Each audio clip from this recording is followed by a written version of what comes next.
बाबू जगजीवन राम अभिवृद्धि होराटा समिति के अरकान की जानिब से गुलबर्गा शहर में प्रेस कॉन्फ्रेंस करते हुए बताया कि किस तरह से रियासती हुकूमत सुप्रीम कोर्ट के रिजर्वेशन ऑर्डर को नज़रअंदाज करते हुए मडिका समाज को उसका हक नहीं दे रही है। इस बात को लेकर डॉक्टर बाबू जगजीवन राम अभिवृद्धि होराटा समिति की जानिब से 19 दिसंबर को गुलबर्गा शहर के टाउन हॉल के रूबरू मौजूद डॉक्टर बाबू जगजीवन राम की मूर्ति से लेकर डिप्टी कमिश्नर ऑफिस तक रियासती हुकूमत के खिलाफ मडिगा समाज को रिजर्वेशन न देने को लेकर बड़े पैमाने पर एहतजाज मुनज़्ज़म करने की बात कही।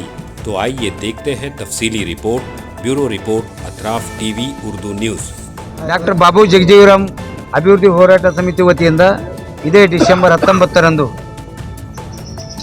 ಒಳ ಮೀಸಲಾತಿ ಯಥಾಸ್ಥಿತಿ ಜಾರಿ ಮಾಡುವಂತೆ ಹಾಗೂ ವಿವಿಧ ಬೇಡಿಕೆಗಳಿಗೆ ಒತ್ತಾಯಿಸಿ ಜಿಲ್ಲಾಧಿಕಾರಿಗಳ ಕಚೇರಿ ಎದುರುಗಡೆಗೆ ಬೃಹತ್ ಪ್ರತಿಭಟನೆ ಮಾಡಲಾಗಿದೆ। ಒಳ ಮೀಸಲಾತಿ ಈಗಾಗಲೇ 30 ವರ್ಷದಿಂದ ಒಳ ಮೀಸಲಾತಿಗೋಸ್ಕರ ಹಲವಾರು ಹೋರಾಟಗಳು ಮಾಡಿದರೂ ಕೂಡ ಇವತ್ತು ಕರ್ನಾಟಕ ರಾಜ್ಯ ಸರ್ಕಾರ ಸುಪ್ರೀಂ ಕೋರ್ಟ್ ಆದೇಶ ನೀಡಿದರೂ ಕೂಡ ಒಂದು ಏಕಸದಸ್ಯ ಪೀಠ ನಾಗಮಾನ್ ದಾಸ್ ಅವರಿಗೆ ನೇಮಕ ಮಾಡಿ ದಸ್ತಾವೇಜುಗಳನ್ನು ಕಲೆ ಹಾಕಿ ರಾಜ್ಯ ಸರ್ಕಾರಕ್ಕೆ ವರದಿ ಸಲ್ಲಿಸತಕ್ಕಂಥ ಕೆಲಸ ಮಾಡಿ ಅಂತಕ್ಕಂಥದ್ದು ಒಂದು ನೇಮಕ ಮಾಡಿದೆ। ಆದರೆ ಈ ಒಳ ಮೀಸಲಾತಿ ಬಗ್ಗೆ ಏಕಸದಸ್ಯ ಪೀಠ ಮಾಡ್ತಕ್ಕಂಥ ಅವಶ್ಯಕತೆ ಇರಲಿಲ್ಲ ಅಂತಕ್ಕಂಥ ನಮ್ಮ ಭಾವನೆ ಆಗಿದೆ। ಈಗಾಗಲೇ ಒಳ ಮೀಸಲಾತಿ ದಸ್ತಾವೇಜುಗಳನ್ನು 2011ರ ಜನಗಣತಿ ಅಥವಾ 2005ರ ಜನಗಣತಿ ಅಥವಾ ನ್ಯಾಯಮೂರ್ತಿ ಎ.ಜಿ. ಸದಾಶಿವರ ವರದಿ ಪ್ರಕಾರ ಒಂದು ಸರ್ಕಾರದಲ್ಲಿ ಎಲ್ಲ ದಸ್ತಾವೇಜುಗಳಿದ್ದರೂ ಕೂಡ ತಾವೇ ಪರಿಶೀಲನೆ ಮಾಡಿ ವರದಿ ಜಾರಿ ಮಾಡಬಹುದಾಗಿತ್ತು। ಆದರೆ ಮಾದಿಗರ ಹೋರಾಟ ಹತ್ತಿಡುವಂಥ ಕೆಲಸ ಆಗಲಿ ಅಥವಾ ಮಾದಿರಿಗೆ ದಾರಿ ತಪ್ಪಿಸುವಂಥ ಕೆಲಸ ಮಾಡದಂತ ಆಗ್ತಾ ಇದೆ। ಆದ್ದರಿಂದ ಇವತ್ತು ನಿನ್ನೆ ಬೆಳಗಾವಿ ಅಧಿವೇಶನದಲ್ಲಿ ಇಡೀ ಸಾವಿರಾರು ಗಟ್ಟಲೆ ನಮ್ಮ ಮಾದಿಗ ಸಂಘಟನೆಗಳು ಹೋರಾಟ ಮಾಡುವಂಥ ಸಂದರ್ಭದಲ್ಲಿ ಸರ್ಕಾರದ ಪರವಾಗಿ ನಮ್ಮ ಸಮಾಜ ಕಲ್ಯಾಣ ಸಚಿವರಾದಂಥ ಎಸ್.ಸಿ. ಮಾದೇವಪ್ಪನವರು ಬಂದು ಮತ್ತು ಜಾರಕಿಹೊಳಿಯವರು ಮತ್ತು ಕೆ.ಎಚ್. ಮುನಿಯಪ್ಪನವರು ಆರ್.ಜಿ. ತಿಮ್ಮಾಪುರವರು ಬಂದು ಸರ್ಕಾರದ ಪರವಾಗಿ ನಾವು 2 ತಿಂಗಳಲ್ಲಿ ಒಂದು ಜಾರಿ ಮಾಡ್ತೀವಿ ಅಂತ ಒಳ ಮೀಸಲಾತಿ ಜಾರಿ ಮಾಡೇ ಮಾಡ್ತೀವಿ, ಒಂದು ವೇಳೆ ಜಾರಿ ಮಾಡದೆ ಹೋದರೆ ಈ ಸಚಿವ ಸಂಪುಟದಲ್ಲಿ ನಾನು ಇರಲ್ಲ ಅಂತಕ್ಕಂಥದ್ದು ಹೇಳಿದಂಥ ನಮ್ಮ ಮಾದೇವಪ್ಪನವರಿಗೆ ಹೇಳಿದ ಹೇಳಿಕೆಗೆ ನಾವು ಸ್ವಾಗತ ಕೋರ್ತೀವಿ। ಆ ಮಾತಿಗೆ ತಕ್ಕಂತೆ ನಡೆದುಕೊಳ್ಳಿ ಅಂತ ಕೂಡ ಆಗ್ರಹ ಮಾಡ್ತೀವಿ। ಈಗಾಗಲೇ ಮತ್ತು ವಿವಿಧ ಬೇಡಿಕೆ ಹೇಳಿದ್ವಿ। ಈಗ ಸದಾಶಿವ ಆಯೋಗದ ವರದಿ ಬಗ್ಗೆ 2 ತಿಂಗಳು 30 ವರ್ಷ ಕಾಯ್ದಿದ್ದೀವಿ, ಇನ್ನೂ 2 ತಿಂಗಳು ಕಾಯಕ್ಕೆ ನಾವು ಸಿದ್ಧರಿದ್ದೀವಿ। ಆದರೆ ಯಥಾಸ್ಥಿತವಾಗಿ ಆಗಬೇಕು, ಅದರಲ್ಲಿ ಏನು ಬದಲಾವಣೆ ಆಗಬಾರ್ದು। ಮಾದಿಗರಿಗೆ 6% ಅಂತ ಏನು ಶೇಕಡ ಇದೆ ಅದು ಕರೆಕ್ಟಾಗಿ ನಮ್ಮ ಮಾದಿಗರಿಗೆ 6% ಮೀಸಲಾತಿ ನೀಡ್ತಕ್ಕಂಥ ಕೆಲಸ ಆಗಬೇಕು। ಮತ್ತು ವಿವಿಧ ಬೇಡಿಕೆಗಳು ಈಗಾಗಲೇ ಎಲ್ಲ ಇಲಾಖೆಯಲ್ಲಿ ಏನು ನಿಗಮ ಇದ್ದಾವ, ಡಾಕ್ಟರ್ ಬಾಬು ಜಗಜೀವರಾಮ್ ನಿಗಮ ಇರ್ಬೋದು, ಆದಿಜಮ್ಮ ನಿಗಮ ಇರ್ಬೋದು, ಅಂಬೇಡ್ಕರ್ ನಿಗಮ ಇರ್ಬೋದು, ಭೂಯಿ ನಿಗಮ ಇರ್ಬೋದು, ಬಂಜಾರ್ ನಿಗಮ ಇರ್ಬೋದು, ಈ ಎಲ್ಲ ನಿಗಮಗಳು ಬರೀ ಹೆಸರಿಗೆ ಮಾತ್ರ ನಿಗಮ ಇದ್ದೇವೆ, ಅದರಲ್ಲಿ ಯಾವುದೇ ಅನುದಾನವಿಲ್ಲದೆ ಆ ಸಂಬಂಧಪಟ್ಟ ಜಾತಿಗಳಿಗೆ ಯಾವುದೇ ಸಾಲ ಸೌಲಭ್ಯ ಸಿಗ್ತಾ ಇಲ್ಲ, ಅದರಲ್ಲಿ ಹಣ ಇಲ್ಲ ಅಂತಕ್ಕಂಥ ಹೇಳಿಕೆ ಕೊಡ್ತಾ ಇದ್ದಾರೆ।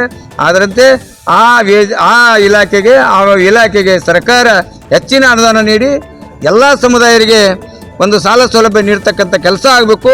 ಈಗಾಗಲೇ ನಮ್ಮ ಸ್ಲಾಮ್ ಬೋರ್ಡ್ ಇಲಾಖೆಯಲ್ಲಿ ಸುಮಾರು ಇಡೀ ಎಲ್ಲ ಬಡಾವಣೆಯಲ್ಲಿ ಮನೆ ಕಟ್ಟಡ ಮಾಡ್ತಕ್ಕಂಥ ಕೆಲಸದಲ್ಲಿ ಮತ್ತು ಕಾಯಮವರು ಇದರಲ್ಲಿ ಯಾವುದೇ ಪರಿಶೀಲನೆ ಮಾಡ್ತಾಯಿಲ್ಲ। ಈಗಾಗಲೇ ಸ್ಲಾಮ್ ಬೋರ್ಡ್ ಇಲಾಖೆಯಿಂದ ಮನೆ ಕಟ್ತಾ ಇದ್ದಾರೆ, ಆದರೆ ಸುಮಾರು 3 ರಿಂದ 4 ವರ್ಷ ಆಯಿತು, ಯಾವುದೂ ಮನೆ ಕಂಪ್ಲೀಟ್ ಆಗ್ತಾ ಇಲ್ಲ। ಈಗಾಗಲೇ ತಮಗೊಂದು ವಿಡಿಯೋ ಹಾಕ್ತೀನಿ, ಬೋರಾಬಾಯಿ ನಗರದಲ್ಲಿ ಒಂದು ಮನೆ ಛತ್ ಹಾಕಿದ್ದಾರೆ, ಆ ಛತ್ ಹಾಕಿದ ಮರುದಿವಸನೇ ಈ ಕಡ್ಡಿಲಿ ಕೆದರು ಕೂಡ ಬೇರೆ ಕಡ್ಡಿನಿಂದ ಕೆದರು ಕೂಡ ಅದು ಸಿಮೆಂಟ್ ಕೂಡ ಬರ್ತಾ ಇದೆ। ಆ ಈಟ್ ಕಳಪ ಮೆಟ್ಟಿದ ಸುಮಾರು 6,60,000 ರೂಪಾಯಿ ಒಂದು ಮನೆ ಕಟ್ಟಡ ಕಟ್ಲಕ್ಕೆ ಖರ್ಚು ಮಾಡ್ಬೇಕಂತಕ್ಕಂಥ ಇದ್ದರೂ ಕೂಡ ಸುಮಾರು 2-2.5 ಲಕ್ಷ ರೂಪಾಯಲ್ಲಿ ಒಂದು ಸ್ವಲ್ಪ ಹಳ್ಳ ಕೊಟ್ಟ, ಒಂದು ಸ್ವಲ್ಪ ರೇತಿ ಕೊಟ್ಟ, ಮತ್ತು ಒಂದು ಸ್ವಲ್ಪ ಸಿಮೆಂಟ್ ಕೊಡ್ತೀನಿ ನೀವೇ ಕಟ್ಕೋರಿ ಅಂತಕ್ಕಂಥ ಹೇಳಿ ಸುಮಾರು 4 ವರ್ಷ ಆದರೂ ಕೂಡ ಇವತ್ತು ಬೋರಾಬಾಯಿ ನಗರ ಇರ್ಬೋದು, ತಾರ್ಪಾಲ್ ಇರ್ಬೋದು, ಮತ್ತು ಎಲ್ಲ ಸ್ಲಾಮ್ ಏರಿಯಾಗಳಲ್ಲಿ ಪ್ರದೇಶದಲ್ಲಿ ಯಾವುದೇ ಸರಿಯಾದ ಕೆಲಸ ಮಾಡ್ತಾ ಇಲ್ಲ. ಕೈಮವ್ರಿಗೆ ಕೇಳಿದ್ರು ಕೂಡ ಕೈಮವರು ಕೂಡ ಹಾರಿಕೆ ಉತ್ತರ ಕೊಡ್ತಾರೆ.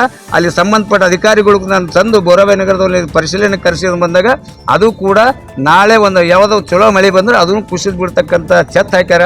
ಆ ಛತ್ತಿಗೆ ಯಾವುದೇ ಒಂದು ಸಣ್ಣ ಸಿಮೆಂಟ್ ರೇತಿ ಏನೂ ಸರಿಯಾದ ರೀತಿಯಲ್ಲಿ ಹಾಕಿಲ್ಲ. ಇಂಥ ಕಳಪೆ ಮಟ್ಟದ ಕಾಮಗಾರಿ ಮಾಡ್ತಾ ಇದ್ದಾರೆ ಕೈಮವರು, ಮತ್ತು ಇದನ್ನು ಪರಿಶೀಲನೆ ಮಾಡಿ ಕ್ರಮ ಕೈಗೊಳ್ಳಬೇಕು. ಅದರಂತೆ ಇಡೀ ಸಮಾಜ ಕಲ್ಯಾಣ ಇಲಾಖೆಯಲ್ಲಿ ಕೂಡ ಯಾವುದೇ ಬಜೆಟ್ ಇಲ್ಲ, ಒಂದು ನೀರಾವರಿ ಇಲಾಖೆಯಲ್ಲಿ ಬಜೆಟ್ ಇಲ್ಲ, ಒಂದು ಗ್ರಾಮ ಪಂಚಾಯತ್ ಇದರಲ್ಲಿ ಕೂಡ ಯಾವುದೇ ಬಜೆಟ್ ಇಲ್ಲ, ಮನೆಗಳು ನೀಡ್ತಾ ಇಲ್ಲ, ಮತ್ತು ಸರ್ಕಾರದ ಸೌಲಭ್ಯಗಳು ನೀಡುವುದಕ್ಕೆ ಹಣ ಇಲ್ಲ ಅಂತಕ್ಕಂಥ ಹೇಳಿಕೆ ಕೊಡ್ತಂಥ ಎಲ್ಲ ಅಧಿಕಾರಿಗಳು ಹೇಳ್ತಾ ಇದ್ದಾರೆ. ಆದ್ದರಿಂದ ಸರ್ಕಾರ ಎಚ್ಚೆತ್ತುಕೊಂಡು ಇಡೀ ಎಲ್ಲ ಇಲಾಖೆಗೆ ಏನು ಅನುದಾನ ಬಿಡಬೇಕಾಗಿದೆ ಅನುದಾನ ಬರಲಿ ಅಂತಕ್ಕಂಥದ್ದು ಕೊಡಬೇಕಂತಕ್ಕಂಥ ಕೂಡ ನಮ್ಮ ಒತ್ತಾಯ ಇದೆ. ಈಗಾಗಲೇ ಸರ್ಕಾರ ಈ ಪಂಚ ಯೋಜನೆಗಳನ್ನು ರೂಪಿಸ್ತಾರೆ.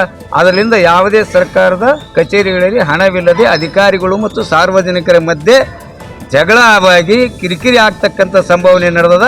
ಅದಕ್ಕೆ ದಯವಿಟ್ಟು ಸರ್ಕಾರ ಎಚ್ಚೆತ್ತುಕೊಂಡು ಎಲ್ಲ ಇಲಾಖೆಗೆ ಪ್ರತಿ ವರ್ಷ ಅನುದಾನ ನೀಡ್ತೀರಿ ಅದಕ್ಕಿಂತ ಹೆಚ್ಚಿನ ಅನುದಾನ ನೀಡತಕ್ಕಂಥ ಕೆಲಸ ಮಾಡಲಿ ಅಂತಕ್ಕಂಥ ಉದ್ದೇಶ ಇಟ್ಟುಕೊಂಡು ಇದೇ ಡಿಸೆಂಬರ್ 19ರಂದು ಡಾಕ್ಟರ್ ಬಾಬು ಜಗಜೀವನ್ ಅವರ ಪುತ್ರಿ ಆವರಣದಿಂದ ಜಿಲ್ಲಾಧಿಕಾರಿಗಳ ಕಚೇರಿವರೆಗೆ ಬೃಹತ್ ಪ್ರತಿಭಟನೆ ಮಾಡುವುದರ ಮುಖಾಂತರ ಸರ್ಕಾರಕ್ಕೆ ಎಚ್ಚರಿಕೆ ಕೊಡೋಕ್ಕೋಸ್ಕರ ಎಲ್ಲ ಹೋರಾಟ ಮಾಡೋಕೆ ಸಿದ್ಧರಿದ್ದೀವಿ ಅಂತಕ್ಕಂಥದ್ದು. ಈ ಕಾರ್ಯಕ್ರಮದಲ್ಲಿ ನಮ್ಮ ಸಮಾಜದ ಹೋರಾಟಗಾರರು ಮತ್ತು ಹಿರಿಯರು, ರಾಜಕೀಯ ನಾಯಕರು ಮತ್ತು ನ್ಯಾಯವಾದಿಗಳು, ಅರೆ ಸರ್ಕಾರಿ ನೌಕರರು, ವಿದ್ಯಾರ್ಥಿಗಳು, ಮಹಿಳೆಯರು, ಅಭಿಮಾನಿಗಳು ಹೆಚ್ಚಿನ ಸಂಖ್ಯೆಯಲ್ಲಿ ಬಂದು ಈ ಕಾರ್ಯಕ್ರಮವನ್ನು ಯಶಸ್ವಿಗೊಳಿಸಬೇಕೆಂದು ತಮ್ಮ ಪತ್ರಿಕೆಗೋಷ್ಠಿ ಮುಖಾಂತರ ಮನವಿ ಮಾಡಿಕೊಳ್ತೀವಿ.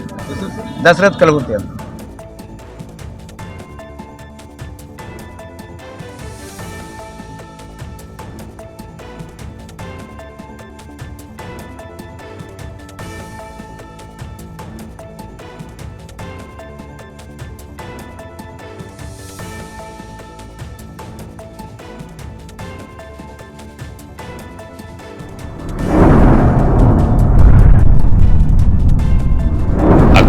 टीवी हर बात सच के साथ।